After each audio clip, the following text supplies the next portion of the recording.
من رفيق الناس الرزينة الها من لما عاش الخالق كلها بتهينه معروف اني غشاش عشناها وما عشناش على صوت الرشاش واللي بولم صفاش والبزر الروس الحي دي جي احمد لوزر ريماكس. من رفيق الناس الرزينة الها من لما عاش الخالق كلها بتهينه معروف اني غشاش زين من يوم زين بالي واغلى من العين يطلب ويتمناه بعطي عيون التنتين. هاتا الكتاب خلينا نصفى الحساب هاتا الكتاب خلينا نصفى الحساب هذا الكذاب اللي في رفيق عاب هذا الكذاب اللي في رفيق عاب احنا يا الربع اصغرنا من يوم سبع احنا يا الربع اصغرنا من يوم سبع بيضبع ضبع يسمع اللي ما سمع بيضبع ضبع يسمع اللي ما سمع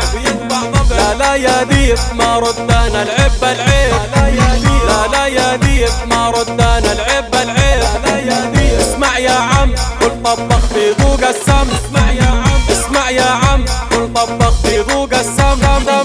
احنا صحبتنا بتشرفنا وبترفع لينا الراس من انت والاشكال العبيطة بدها طالك قناص عشناها وما عشناش على صوت الرشاش واللي بولم 16 والبزر الروس الحي. انت تعال واسمع مني ضل مركز معاي عايشها انا من صغر سني رامي همي وراي عايشين ومبسوطين ارضنا يا فلسطين عنها ما نتخلى ولا نسيبها دقيقتين. لاجئ في بلد احسن ما كن زيك ولد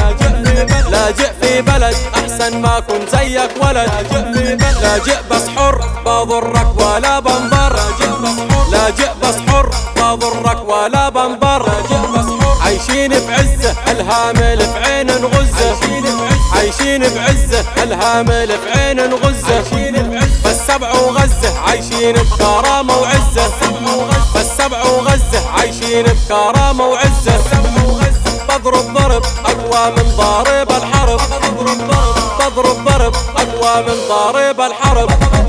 اسمعها مني يا فرعون ما حد صمد معاك لا تعمل نفسك ومجنون بتموت ما بين ايديك شفنا زيك كتير ناس مالهم مش ضمير مش ناقصني همل يلا اجري وطير لا تعمل فيها انك نمرود وتعيشها على الناس يا ما قبلك اكلوه الدود واكل طالك في الراس خلاص هذه النهاية يا ريت تفهم الحكاية يلي بتحكي ورايا وبتعيبوا على الناس. هاتا الكتاب خلينا نصفى الحساب